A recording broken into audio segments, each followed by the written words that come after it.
एक एकड़ में हीरे अफ्रीका में एक किसान था जो खुश और संतुष्ट था। वह खुश था क्योंकि वह संतुष्ट था। वह था संतुष्ट क्योंकि वह खुश था। एक दिन एक बुद्धिमान व्यक्ति उसके पास आया और उसे हीरों की महिमा के बारे में बताया, वह शक्ति जो उनके साथ चलती है। बुद्धिमान व्यक्ति ने कहा, यदि आपके पास आपके अंगूठे के आकार का हीरा होता तो आपका अपना शहर हो सकता है। यदि आपके पास अपनी मुट्ठी के आकार का हीरा होता तो आप शायद अपने देश के मालिक हो सकते थे। और फिर वह चला गया। उस रात किसान को नींद नहीं आई। वह दुखी था और वह असंतुष्ट था। वह था दुखी है क्योंकि वह असंतुष्ट है, और असंतुष्ट है क्योंकि वह दुखी है। अगली सुबह उसने अपना खेत बेचने की तैयारी की, अपने परिवार की देखभाल की और तलाश में निकल पड़ा हीरे।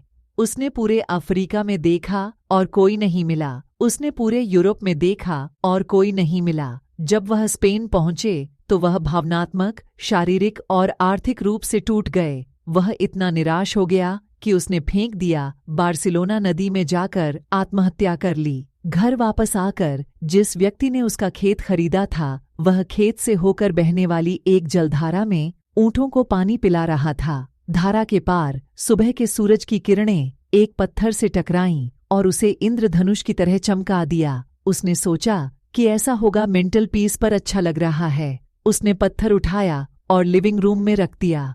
उस दोपहर बुद्धिमान व्यक्ति आकर देखा पत्थर चमक रहा है। उन्होंने पूछा, क्या हाफिज वापस आ गया है? नए मालिक ने कहा, नहीं। आप क्यों पूछते हैं? बुद्धिमान व्यक्ति ने कहा, क्योंकि वह एक हीरा है। जब मैं उसे देखता हूँ तो मैं उसे पहचान लेता हूँ। उस आदमी ने कहा, नहीं, यह तो बस एक बात है। पत्थर मैंने धारा से उठाया। आओ, मैं तुम्हें दिखाता हूँ। और भी बहुत कुछ हैं। वे गए और कुछ चुन लिए। नमूने लेकर उन्हें विश्लेषण के लिए भेजा गया।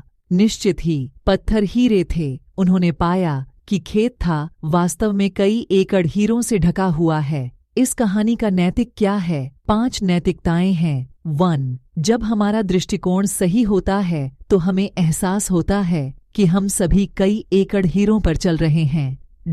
रसेल कॉनवेल को श्रेय दिया गया। अवसर हमेशा हमारे पैरों के नीचे होता है। हमें कहीं नहीं जाना है, हमें बस इसे पहचानने की जरूरत है। 2. दूसरी तरफ की घास हमेशा हरी दिखती है। 3. जब हम दूसरी तरफ घास रंग रहे हैं तो कुछ और भी हैं जो हमारी तरफ घास रंग रहे हैं। वे हमारे साथ स्थानों का व्यापार करने में खुशी होगी। 4. जब लोग अवसर को पहचानना नहीं जानते तो वे दस्तक देने पर शोर की शिकायत करते हैं।